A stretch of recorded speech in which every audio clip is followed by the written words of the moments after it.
నాగబాల సురేష్ కుమార్ గారు,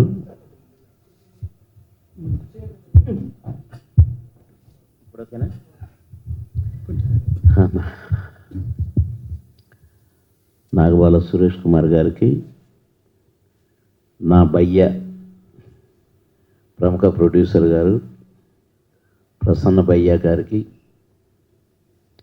అలాగే 30 years industry నా తమ్ముడు పృథ్వీ,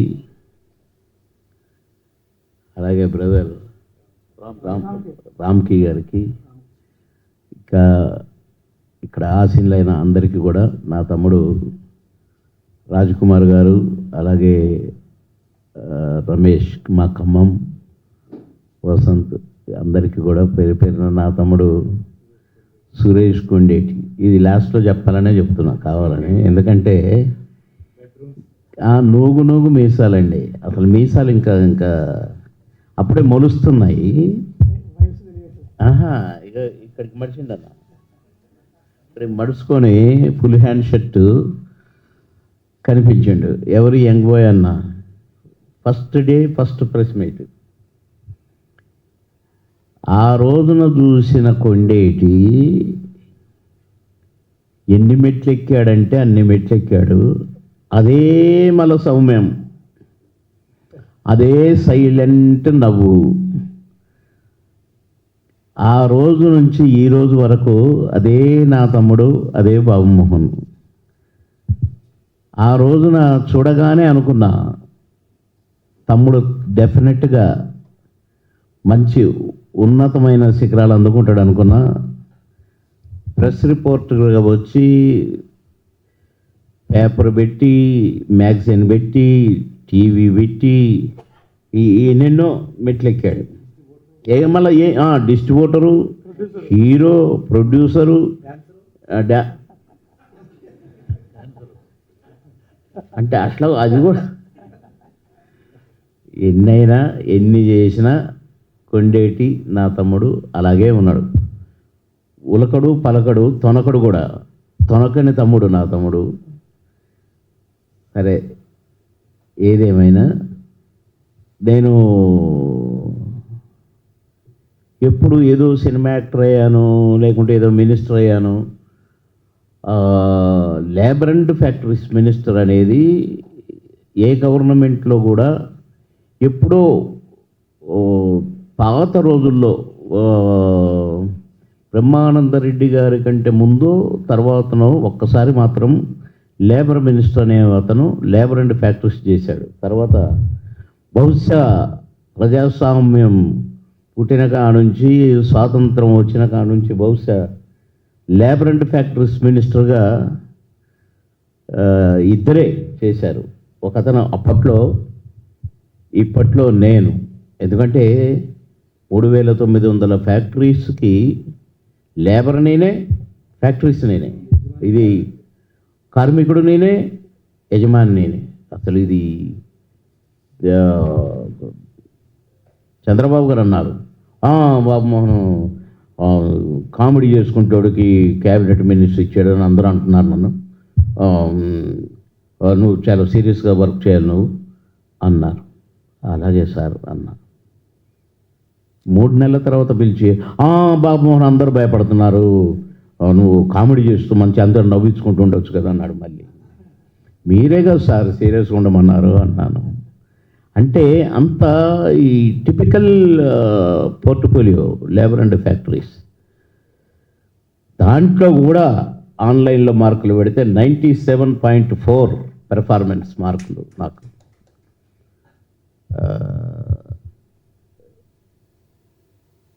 ఇటు లేబర్ లీడర్స్ని కాపాడుకోవాలి, మేనేజ్మెంట్ని కాపాడుకోవాలి. తాజ్మహల్ హోటల్లో ఒకడు నక్సలైట్ చేరాడు అందులో వర్కర్లో. ఆ హాల్ ఆల్మోస్ట్ తాజ్మహల్ క్లోజింగ్కి వచ్చేసింది, అంతవరకు తెచ్చాడు వాడు. ఇది నాకు ఈ లేబర్ అంటే ఈ 2-3 పోస్టుల తర్వాత జాయింట్ కమిషనర్ అక్కడ నా దగ్గరికి లాస్ట్లో వస్తాయి. ఒక కోర్టు ఉండేది ఒక లేబర్ మినిస్టర్కి, నా కోర్టుకు వచ్చింది. అది నేను పరిష్కరించాను. నేనే నవ్వుకున్నా రూమ్లోకి పోయి. వాడు ఎవరినేది అడిగినా వాడే చెప్తున్నాడు, మేనేజ్మెంట్ని అడిగినా వాడే మాట్లాడుతున్నాడు, ఈ లేబర్ లీడర్స్ని అడిగినా వాడే మాట్లాడుతున్నాడు. ఇక వెంటనే వాడిని చరిత్ర తీసి సెక్రటేరియట్లో, అసలు నువ్వెవడరా అన్నా. ఏంటి సార్ నన్ను తిడుతున్నారన్నాడు. తిట్టడం కాదు, తంతాను. అసలు నువ్వెవడు, నిజం చెప్పు, నిజం చెప్పు అని సీరియస్గా అనేసరికి వాడు గచ్చును వణికిపోయాడు. వాడు నక్సలైట్ చేరి, వర్కర్గా చేరి మొత్తం మేనేజ్మెంట్ని కింద మీద చేసిన వాడు.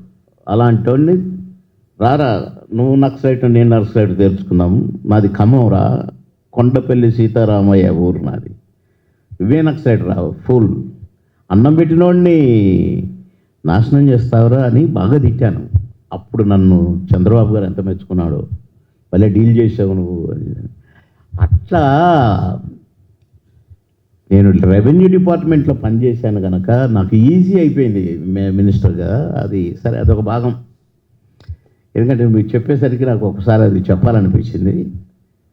సరే, నేను ఎప్పుడు కూడా ఏదో బర్త్డేలు చేసుకుందాము, సన్మానాలు పెద్దగా నేను ఎప్పుడు ఊహించుకోలేదు. అసలు నేను ఈ ఛాంబర్ పుట్టక ముందు నుంచి, ఈ స్థలం చూసిన కా నుంచి నేను ఇక్కడే తిరిగాను, ఇక్కడే ఉన్నాను. కానీ ఇది నా ఫస్ట్ ప్రెస్ మీట్, ఛాంబర్లో ఫస్ట్ ప్రెస్ మీట్. ఇది కూడా రాకపోదును, కానీ ఎందుకో ఇక కొందరు పెద్దలు చెప్పితే, అందులో సురేష్ భయ్య కూడా చెప్పాడు, తప్పనిసరి పెడదాము. నా ధన్యవాదాలు తెలియజేసుకోవాలి. ఎందుకంటే ఇంత పెద్ద పెద్ద అవార్డ్స్ నాకు ఇచ్చారు. అసలు విశ్వ ఏంటి, నట ఏంటి, సామ్రాట్ ఏంటి, నాకు వద్దు భయ్య అన్న అంటే, లేదు లేదు నువ్వు తీసుకోవాల్సిందే అన్నారు. ఇది ఇట్లుంచితే మళ్ళీ రేలంగారి అవార్డు, రేలంగారి అవార్డు వారు తెచ్చి నాకు ఇస్తుంటే నాకు కొంచెం షవరింగ్ లాగా అనిపించింది నాకు. కానీ పృథ్వీ చెప్తే అనుకున్నా, నిజమే నేను డిజర్వే అని. ఎందుకంటే దాసరి నారాయణరావు గారు అంటే తక్కువ కాదు. అప్పటి నుంచి అదే ఫోటో చూస్తున్నాను నేను. సామాన్యుడా దాసరి నారాయణరావు గారు. మాయాబజారు సినిమాని దాసరి గారు తీసి అందులో రేలంగారి క్యారెక్టర్ నాతో వేయించారు. సావిత్రి గారు, రేలంగారు ఆ మాయాబజార్లో, ఆమని బాబు మోహన్ ఈ మాయాబజార్లో. నా స్లాంగ్ కూడా రేలంగారిలాగా పెట్టించాడు. వద్దు సార్, నేను నా స్టైల్లో చేస్తాను సార్. లేదురా నువ్వు బాగా చేస్తావు నాకు తెలుసు. తాతగారు ఇప్పుడు అని నేను చేస్తుంటే చప్పట్లు కొట్టారు దాసరి గారు. మళ్ళీ ఆ పాట, ఓ సుందరి నీ వంటి దివ్య స్వరూపము ఎందెందు వెదకి, ఆ పాటని ఓ సుందరి నువ్వే మస్తు మస్తు, ఓ సుందరి నువ్వే మస్తు అని నాకు ఒక పాట. మళ్ళీ రేలంగారిలాగా చేయాలి, ఆ నడక అదంతా చేయాలి. నేను వండర్ఫుల్గా ఫీల్ అయ్యాను. కానీ అమ్మో నేను చేయగలిగానా రేలంగారిది అనుకున్నాను. కానీ నాకు ఈ అవార్డు ఇచ్చడం అక్కడ తాడేపల్లిగూడెంలో, అక్కడ రేలంగారి మనుషులంతా బాణసంచాలు కాల్చి బాబు మోహన్ అర్హుడు అని అన్న ఒక మాట అన్నారని నాకు పృథ్వీ చెప్తే, అమ్మయ్యా బతికి బయటపడ్డాను అనుకున్నాను. కనుక ఈ అవార్డ్స్ గురించి అవార్డు ఇచ్చిన ప్రతి ఒక్కరు పాపం, ఐఏఎస్ ఆఫీసర్ మన పార్థసారథి గారు ఎలక్షన్ కమిషనర్గా వర్క్ చేశారు. వారు వచ్చైతే 2 గంటలు కూర్చున్నారు మొన్న ఈ అవార్డు ఇచ్చిందాకా. చాలా సంతోషమైంది నాకు. ఇంత పెద్దలు కలిసి నాకు ఇంత బాధ్యత బరువు నా మీద పెట్టినా డెఫినెట్గా నేను మోయగలను. ఇప్పుడు నటించిన సినిమాలు నటించకపోవచ్చు, కానీ డెఫినెట్గా ఇప్పుడు కూడా ఇలాంటి క్యారెక్టర్లు చేసావా అని డెఫినెట్గా అనిపించుకొని తీరుతా అనే ధైర్యం అయితే నాకు ఉంది. ఇప్పుడు ఒక 10 సినిమాలు 12 సినిమాలు చేస్తున్నాను. అందులో 3-4 సినిమాలు దుమ్ము దులుపుతాయి. నా క్యారెక్టర్స్ డెఫినెట్గా నాకు స్ఫూర్తి. ఈ అవార్డే దుమ్ము తులపటానికి ఉన్నాయి రెడీగానే ఒక ధైర్యం వచ్చేసింది. అదొక భాగము. అది కాక పిలవగానే మన అచ్చిరెడ్డి గారు, కృష్ణారెడ్డి గారు, రేలంగి నరసింహరావు గారు వీళ్ళని ఎందుకు పిలుచుకున్నంటే నేను ఇన్ని సినిమాలు నటించినా కూడా నా మొదటి సినిమా ఈ ప్రశ్నకు బదిలేది 1986. కరెక్ట్గా 41 ఇయర్స్ నడుస్తున్నాయి. ఈ ప్రశ్నకు బదిలేదులో రాజశేఖర్ గారు హీరో. ఆ పిక్చర్ వెంటనే ఆహుతి, మళ్ళీ రాజశేఖర్ గారు హీరో. ఆ పిక్చర్ రిలీజ్ అయింది, మళ్ళీ వెంటనే స్టార్ట్ అయింది అంకుశం. ఇవన్నీ కూడా ఒకటే ఇయర్లో ఆల్మోస్ట్గా ఈ 3 సినిమాలు కూడా. కనుక నా మొదటి సినిమా, నా రెండవ సినిమా, నా మూడవ సినిమా. నాకు ఒకటి నన్ను సినీ నటుని చేసిన సినిమా అయితే, సినిమా ఇండస్ట్రీలో కాలు పెట్టిన సినిమా ఈ ప్రశ్నకు బదిలేదైతే, నటుడిగా పేజీన్నర డైలాగ్ ఒకటే షాట్లో చెప్పాను జీవిత గారితో ఆహుతిలో. ఫస్ట్ డే ఫస్ట్ షాట్ అందరూ చప్పట్లు కొట్టారు, కోటి రామకృష్ణ గారు, శ్యాంప్రసాద్ రెడ్డి గారు. మూడవ సినిమా నన్ను నటుని చేసిన సినిమా. అట్లా తుంచితే నాకు ఒక హీరో ఇమేజ్ తెచ్చిన సినిమా మాయలోడు. అచ్చిరెడ్డి గారు, కృష్ణారెడ్డి గారు ఇమేజ్ తెచ్చటమే కాదు, ఒక చినుకు అందరితో పాటు 365వ రోజు సెకండ్ షో హౌస్ఫుల్ చూసా నేను. హౌస్ఫుల్